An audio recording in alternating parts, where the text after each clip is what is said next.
So welcome back to the new section on the HL component of acids and bases, looking today at Lewis acids and bases. And by the end of the unit, you should know that a Lewis acid is a lone pair acceptor and a Lewis base is a lone pair donor. When a Lewis base reacts, the Lewis acid forms a coordinate bond, and a nucleophile is basically a Lewis base and an electrophile is a Lewis acid. Also, by the end of the unit, you should be able to apply the Lewis acid-base theory to organic chemistry molecules to identify the role of the associated reactive species. So looking at Lewis in acids and bases in a little bit more detail, the definition for a Lewis acid is any substance that accepts an electron pair, and the example on the slide is BF3, okay, boron trifluoride. Okay, so you can see, for example, the empty orbitals there can accept the two electrons from the nitrogen lone pair. Therefore, it is a Lewis acid. Okay, and a Lewis base is essentially a substance that donates an electron pair. So the example given is ammonia. Okay, so ammonia, the nitrogen atom has 3 bond pairs and 1 lone pair of electrons. So that lone pair of electrons can be donated, okay, that electron pair. So the formation of the hydronium ion in acidic solutions is an excellent example of a Lewis acid base pairs.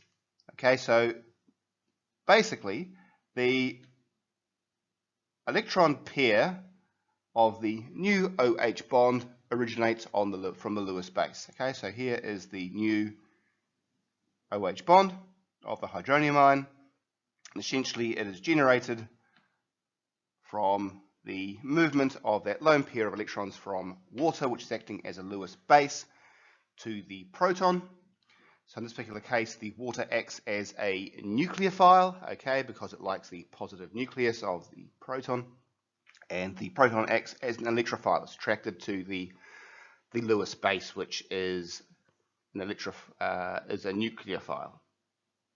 And the bond form, this green bond here, which you've already looked at when we look at coordination chemistry, is known as a coordinate bond. So the two electrons of the water, lone pair of the water, are now forming this coordinate bond because they've now been donated to the proton. So there's the example there. The Lewis acid would be the proton, the Lewis base would be the water, and the adduct or product would be the hydronium ion with that green arrow there illustrating the coordinate bond.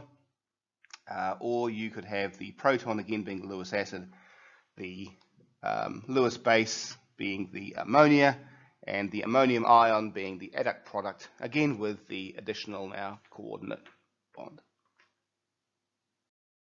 So just to complete our discussion around Lewis acids and bases, it's very important in biology. Okay, so the Heme Group, which is found in your red blood cells in the form of hemoglobin, can interact, as you know, with both oxygen and carbon monoxide.